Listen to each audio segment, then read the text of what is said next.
Bike चालक प्रशासन कौन सचेतनता ना कटकू आठगड़ को संजोग करुवा मुख्य रास्ता कंतोल ठारे आंठुए उच्चर पानी पाखरे शिव मंदिर भितर भी पानी पशिबा कारण पूजा बाधा पहुंची से रास्ता यातायात संपूर्ण ठप हो जाइए। सापुआ नदी में घाई सृष्टि होगा फल परिस्थिति घटनास्थल आम दृश्य देखा आपको सीधा सड़क कटक आठगढ़ सापुआ नदी में घाई सृष्टि होती तथापि लोक मैंने विपद संकुल अवस्था आंठुए उच्चर पानी रे बेपरुआ भाव में जीवा आसवा कर प्रशासन शून्य सचेतनता नजर को आसी कंतोल जो स्थिति नजर को आसी से स्थिति सापुआ नदी में घाई सृष्टि होगा फल उपजी घटनास्थल अधिक सूचना देउछंती हम प्रतिनिधि सुशांत साहू।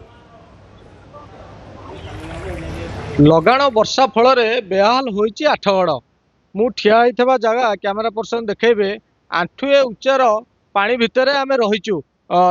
तमाम चित्र देखेबे ये निहाती भाबे गोटे नदीर भ्रम सृष्टि हेउतिबो कारण संपूर्ण भाव में बिल बाड़ी ठारू आरंभ करी रास्ता घाट संपूर्ण भावे पानी ही पानी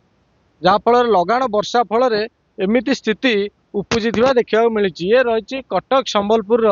पुराना रास्ता जहाँकि आठगड़ स्थित कंतोल पाखर चित्र रही जो रास्ता दे प्रत्येक दिन शह शह गाड़ी यातायात करी आज संपूर्ण भावे यातायात ठप हो जाइए। आंठुए उच्चर पानी रही बेले स्थानीय किसी युवक माने यातायात करुचंती केवल बढ़ी पानी देखापी आसुचंती किंतु जो यात्रीवाही माने प्रत्येक दिन ए रास्ता दे यातायात करिथांती तांकर यातायात संपूर्ण भाव में ठप हो जाइए। अन्यपटे स्कूल रो पिला माने मध्य ए आंठुए पानी भितर पसी स्कूल को जाइचंती। कैमरा पर्सन कहबी एपटर चित्र मध्य देखेबे पाखेरे रहितिबा मंदिरटी संपूर्ण भाव में जहाँ फल आंठुए उच्चर पानी माड़ी जावा फल मंदिरटी गेट ताला पड़ी रही पूजा विधि बाधा प्राप्त होइछि जहाँ लगाण वर्षा पाई एभली स्थिति उपजी। आठगड़र जो सापुआ नदी कथा कहबा सापुआ नदी रे पूर्व बढ़ी आसीथिला एवं सापुआ नदी रे घाई हेबा फल एभली स्थिति उपजी जहाँ स्थानीय अंचलवासी सूचना देउचंती। महानदी रे बारंबार बढ़ी आसीथिबा कथा मध्य राज्यवासी देखिचंती किंतु सापुआ नदी रे दीर्घ 50 वर्ष पर गोटे थर बा चलित वर्ष गोटे बड़ बढ़ी आसीथिला जहाँ फल स्थिति सुधार को आसवा समय पुणी लगाण वर्षा संपूर्ण भाव में बेहाल कर ए चित्र देखुवे राज्यवासी आंठुए उच्चर पानी भितर केउ भली भाव में बाइक गुड़िक आंठुए पानी भितर पशि आसुचंती जीवन को विपद में पकई आसुचंती ना एठारे अग्निशम बाहिनी कौन जवान अच्छा ना प्रशासन पक्षर सचेतनता करा जाउची। निहाती भाव में प्रशासन अधिकारी बा कर्मचारी माने जदि एठारे आसी सचेतनता करते जे एते पानी भितर जातु नहीं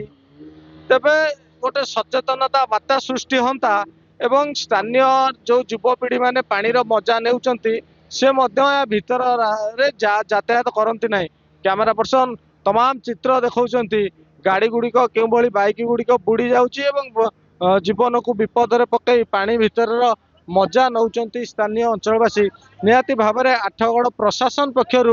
या दृष्टि दबार आवश्यकता रही नचेत कौनसी ना कौनसी बड़ दुर्घटना को माने कुहा जाई न पारे एमिति परिस्थिति उपजी पारे। गोटे बाइक देखा गोटे स्कूटी चालक तांको गाड़ीटी पानी भितर बंद हो फल से केवली अवस्था गड़े गड़े जाउचंती। अन्यपटे ए पानी आज सकाळु धीरे धीरे बढ़ुची पानी कमिबार ना धरुनी यातायात संपूर्ण भाव में ठप होइछि जहाँ फल कटक रु आठगड़ को जो मुख्य रास्ता रही कटक संबलपुर पुराना रास्ता रही ए रास्ता कंतोल ठारे आंठुए उच्चर पानी प्रवाहित होगा फल संपूर्ण भाव में यातायात ठप रही। निहाती भाव वर्षा सीना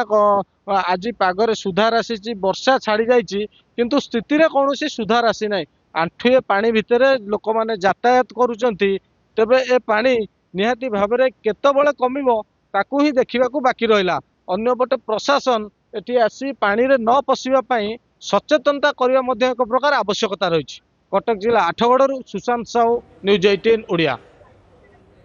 समय